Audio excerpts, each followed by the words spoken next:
In this video, we're going to go over how to assemble these Skookum pilot pens. And so this is the shield version we're going to use as a reference. And this is going to be the one we're assembling. So here's the pen body. Here's the piston. And then what's called the lever and the con rod. And so these two items here are going to be exactly the same as the thing that this was remixed from. And so you're going to need three different types of screws, M3s. One that's 12 to 14 millimeters, one that's 4 to 6 millimeters, probably going halfway in the middle, and 5 millimeters is going to be the best, and one that's 6 millimeters. Here's a 12, here's an M3 6 millimeters, and one more.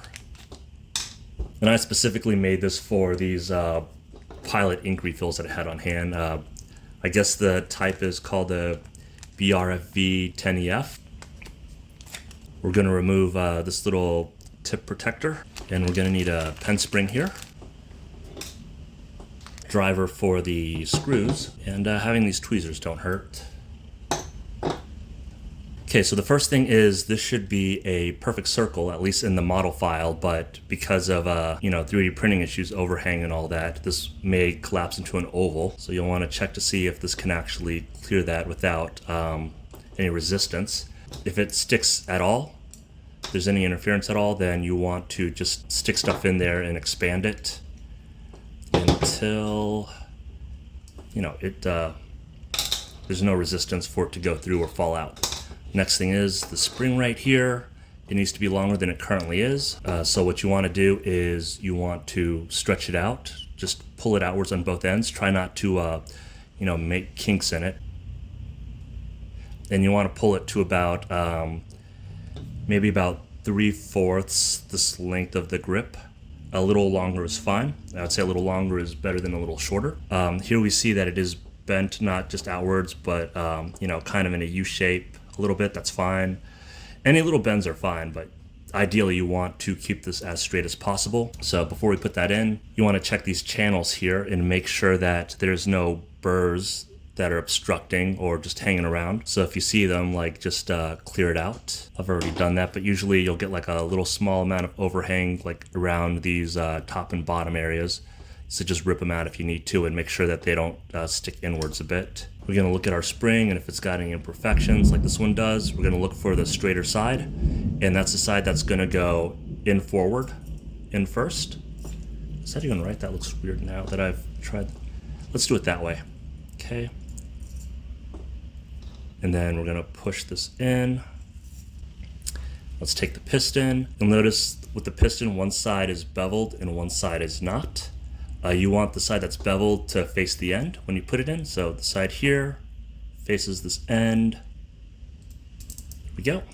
So one thing at this point we want to test is push at the back and have the tip go out all the way, right? That's all the way right there. When we release that, if the tip is still stuck there, that means that the bore needs to be widened a bit more. Another thing we can see is that when I'm pressing down, sometimes it gets stuck around here and it kind of catches. That may mean that we have burrs here that need to be cleaned out to smooth out this area, but that seems good now. All right, take the con rod, take the side that's going outwards, face it in here, and we want to have the side with these features facing us when we put the screw in, and that's going to be the longest of the bunch we have. Again, it's going to be an M312 for this demo. We're going to line that up and just screw it in.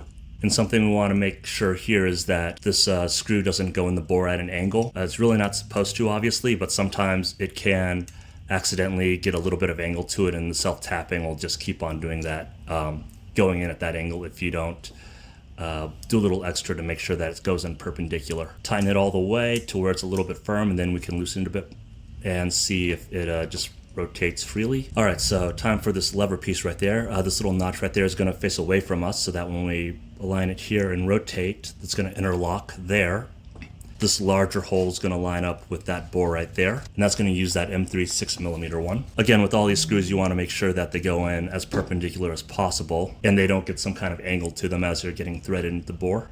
A little bit firm, and then back off a bit to loosen it to rotate freely.